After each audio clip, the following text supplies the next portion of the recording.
The 2022 United Nations Climate Change Conference finished up in Egypt on Sunday with no concrete deal on new ways to fight climate change.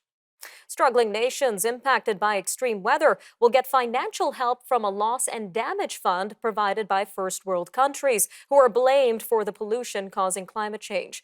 UN Secretary General Antonio Guterres again pleaded with every country to reduce their dependency on fossil fuels. Meanwhile, nuclear power advocates attended the conference to make their case, including the International Atomic Energy Agency. The International Atomic Energy Agency's Director General's message to leaders was that nuclear is present and a part of the solution. Well, with us now to discuss the reaction to nuclear energy at COP27 is Dr. Chris Keefer, President of Canadians for Nuclear Energy. Dr. Keefer, welcome back to Forum Daily. It's wonderful being with you again. So we know you attended COP27 yourself in Egypt. Tell us a little bit more about what the overall sentiment being felt at this year's conference was, especially amid the effects of climate change and Russia's war on Ukraine. Sure. Well, you mentioned this loss and damage file. This is a meeting of essentially all the nations in the world. And the big division here, of course, is it's between wealthy countries and poor countries. And those poor countries are the most at risk. Because when you industrialize, when you have good roads and good buildings and good electricity infrastructure, if you have a severe weather event, you're more likely to make it through okay. And so, I was very inspired to be there alongside a very diverse group of pro-nuclear advocates, many of them from Africa, who are saying, listen, nuclear power can actually power us to industrialize while also not contributing further to climate change. So it was a really inspiring experience, and wonderful nuclear advocates from all over Africa, Sierra Leone, South Africa, Sudan, and Egypt, of course, which is building a very large set of nuclear stations as we speak. Now, as you mentioned, nuclear advocates were a strong presence at this year's event.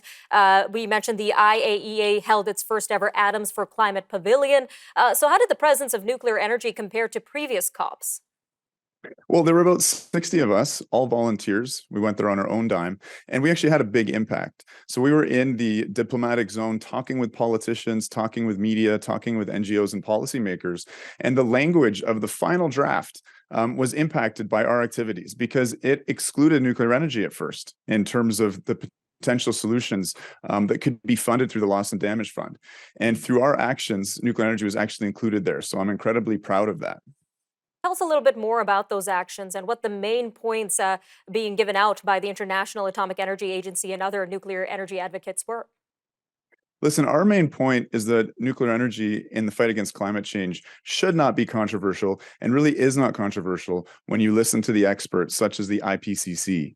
All four of their principal decarbonization pathways call for a 100 to 500% increase in the use of nuclear energy because it is such an important tool. It's so capable of phasing out fossil fuels, which is exactly what we did here in Ontario. We accomplished North America's greatest greenhouse gas reduction using nuclear for 90% of the energy to permanently phase out coal. And we're an example for the world.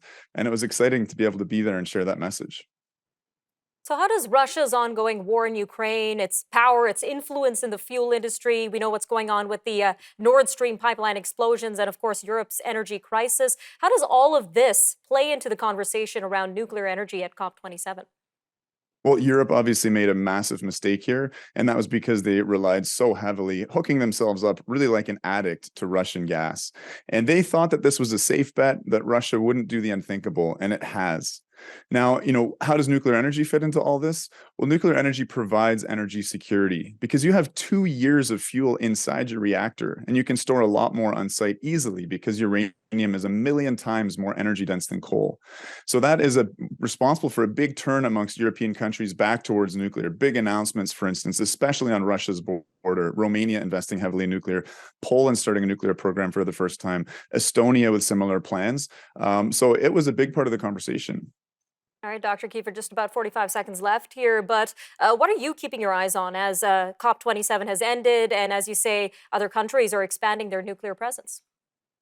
Listen, I'm very optimistic. The conversation is changing rapidly. And right here in Canada, we're seeing a real phase shift from governments. We are extending and probably refurbishing for another 30 years the Pickering Nuclear Station, which is an excellent move.